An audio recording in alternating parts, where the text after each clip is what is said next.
নমস্কার, আমি মৃত্যুঞ্জয় কাল্পনিক উপমায় আপনাকে স্বাগত।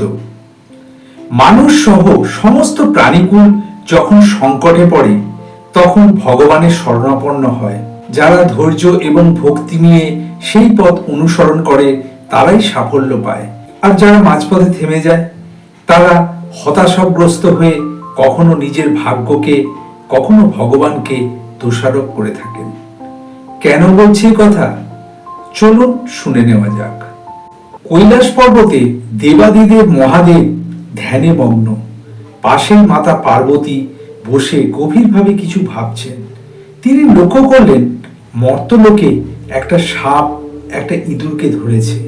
ইঁদুরটা প্রাণপণে সেখান থেকে বেরিয়ে যাওয়ার চেষ্টা করছে, কিন্তু পারছে না।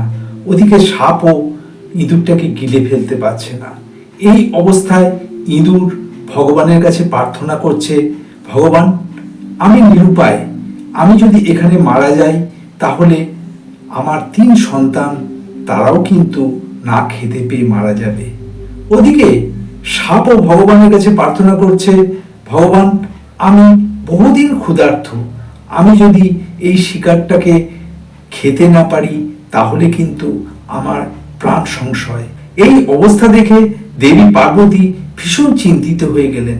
তিনি মহাদেবকে বললেন, স্বামী, আপনি কি কিছু শুনতে পাচ্ছেন?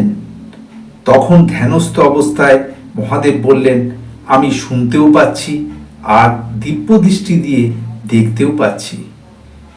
তখন পার্বতী বললেন, এখন উপায়?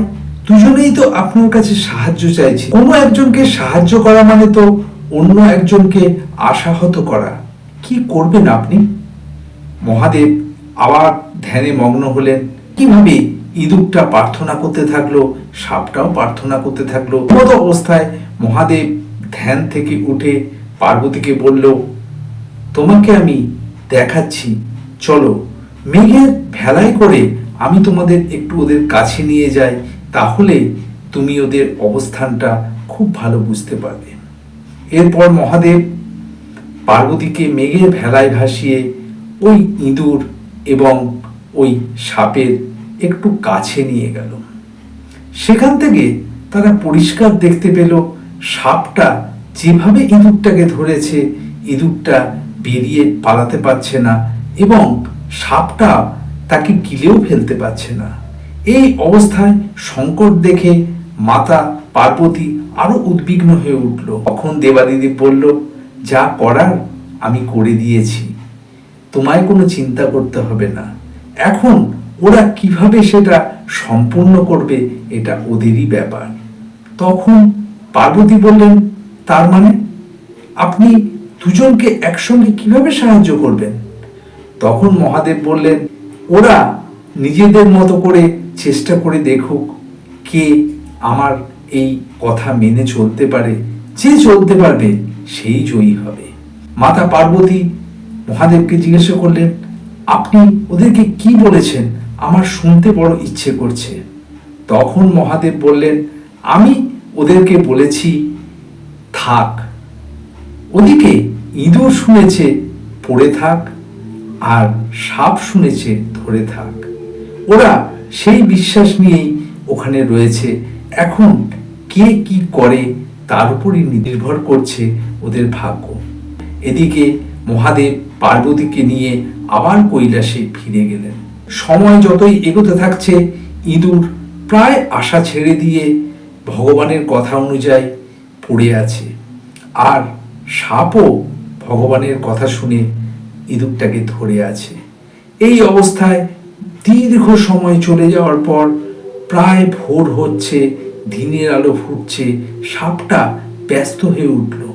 সে ভাবল, এরপর তো লোকজন বেরিয়ে এসে এই অবস্থায় যদি আমাদেরকে দেখে আমাকে মেরে ফেলবে।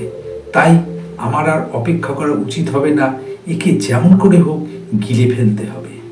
এই অবস্থায় সাপটা ইঁদুরটাকে গিলতে গেল, আর ইঁদুরটা সেই সুযোগে মুখ থেকে লাফ দিয়ে পালিয়ে গেল। তখন মহাদেব পার্বতীকে বলল, ইঁদুর কিন্তু আমার কথা অনুযায়ী পড়েছিল, তাই শেষ পর্যন্ত সে মুক্ত হলো। কিন্তু সাপ, সে তো ধরে থাকেনি, সে আমার কথা অমান্য করে তাকে গিলে ফেলতে গেল, তাই সে আশাহত হলো। এই গল্প থেকে এটাই বোঝা গেল, ভগবান আমাদের পথ দেখিয়ে দেন, সেই পথে আমাদের অনুসরণ করে চলতে হয় শেষ পর্যন্ত। যদি মাঝপথে আমরা দাঁড়িয়ে পড়ি বা আশাহত হই, তাহলে আমাদের সেই উদ্দেশ্য কখনো সফল হয় না। যদি আমার এই প্রতিবেদন আপনার ভালো লেগে থাকে, তাহলে চ্যানেলটাকে সাবস্ক্রাইব করে এবং পরিচিতদের মধ্যে লিঙ্কটা শেয়ার করে আমার পাশে থাকবে।